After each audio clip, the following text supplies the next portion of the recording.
Hello family, welcome back to the channel. So in today's tutorial I'm going to be recreating this bag. So if this is something you like to see, please stay tuned to the channel and let's go straight into the tutorial.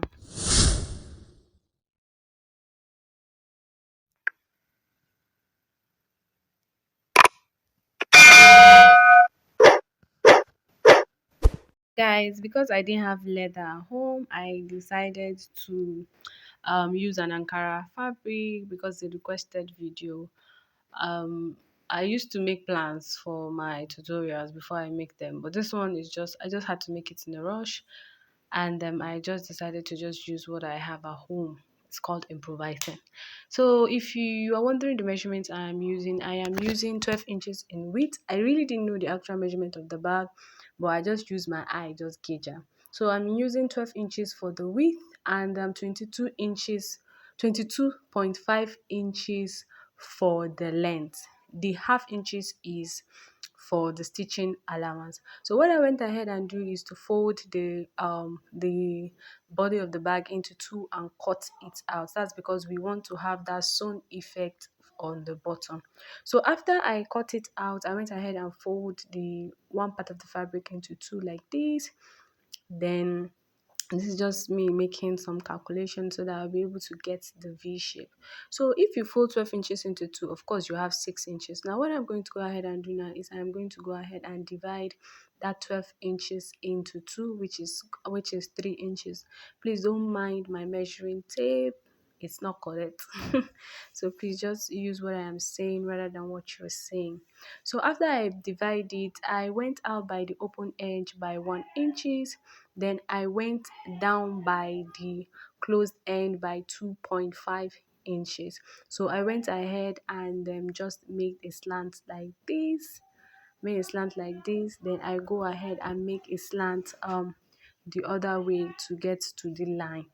So what I do for the main first body is what I'm going to go ahead and do the second body, and it's the same thing I'm going to go ahead and do for the lining as well. So after I was done cutting, this is what it looks like.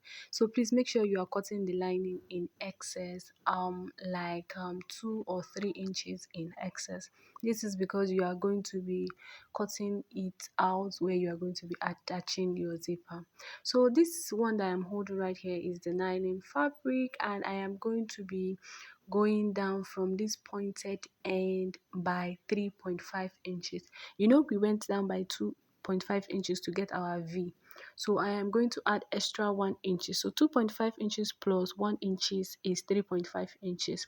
So I'm going to be going down from this pointy end by 3.5 inches to, and I am going to go ahead and cut it out. That is going to be the demarcation between the bottom, the top, and the zip. And I'm going to go ahead and cut out a fabric of 1.5 inches too, that is going to be 10 inches in length and 2 inches in 1.5 inches in width. That is what is going to be holding the zipper. So this is the fabric I am talking about. So this is what I am going to go ahead and do. So please just keep watching closely so that you understand. So I'm going to go ahead and sew my zipper to the 2 inches fabric first.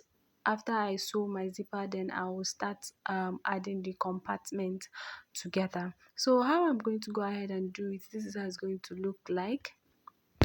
So I'm going to be giving some 1 inches from the one side like this, and then 2 inches from one side like this, because I want to put a short zipper. So after I was done sewing, I went ahead and top stitch. Now the next thing I'm going to go ahead and do is to put it this way. So you put this upside, right side of the fabric facing the right side of the zipper, then the big side is going to be facing the wrong side of the zipper like this.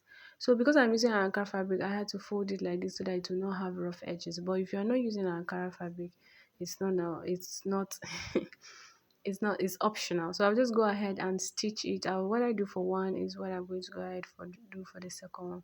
So when I was done stitching, this is what it looks like. Please make sure the two zipper are not repelling each other, but they are equal to each other. So the next thing I'm going to go ahead and do now is to join the right side of the main body to the right side of the main body, and the um right side of the lining to the right side of the lining. Then I'll just go ahead and stitch the bottom. So this is the handle. I cut it out at 1 inches and I'm using 20 inches in length.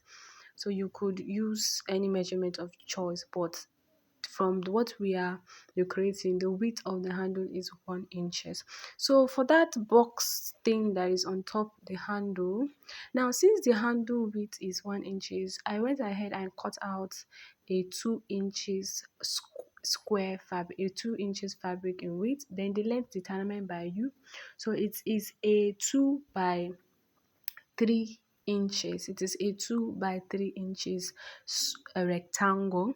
So I went ahead, since I want the space in the middle should be 1 inch, so I went ahead and removed half inches all four all four rounds. So you see what I'm doing? It's half inches I removed. Then I went ahead and make my curve like this. I just went ahead and make curves like this. Then I went ahead and I'll just go ahead and cut it. So this is what it's going to look like. So I'm cutting the middle and the outside like this. So you make your curve as well. So please, I just hope you understand what I am saying. The width of the handle is 1 inch. So for the fabric that is going to be on top, you are going to be cutting it out at 2 inches, so that you will remove half inches on the side, and you would cut you will have a space of 1 inches in the middle. So this is just me trying to make my trimmings and to also cut out that middle. I think I have a similar tutorial where I made a buckle for one luxurious bag that I made. So I'm going to put the link of that tutorial in the description box, so that you'll be able to watch it and see how to maneuver your leather to make different kinds of design. You could make a buckle and you could make this one as well. So it's not all the time you have to be going to be looking for buckle in the market. You could just make this simple buckle with your leather at home. So I'll just go ahead and use it to trace out four. So you are doing two, it's the hand is two side now. So it's going to be four. You go ahead and trace out four. So thank you guys for tuning into the channel once again. If you are a returning subscriber, thank you for always coming back. And if you're just tuning into the channel for the very first time, thank you for tuning into the channel. Please do well to click on the subscribe button and also the notification bell, so that you get notified whenever I post in new tutorials, because on this channel we have many more amazing tutorials to show you guys. So this one is the one that is going to be serving as the flap that is going to be holding the fastener.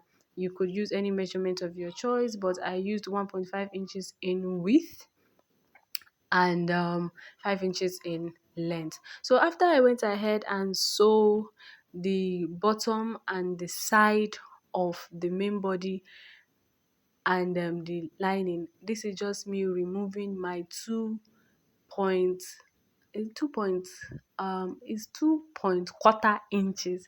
You know, we added half inches for stitching allowance, so and we've already sewed that half inches, so you are going to be removing 2.25 inches your for your curve, or rather you'll be removing your 2 inches above the stitching line, above the part that you stitch. I just hope you understand what I'm saying. So if you want to remove your 2 inches, you're not adding the place that you sew. You are measuring it above the place that you sew. So you go ahead and cut out the angle like that. Then you go ahead and sew your box.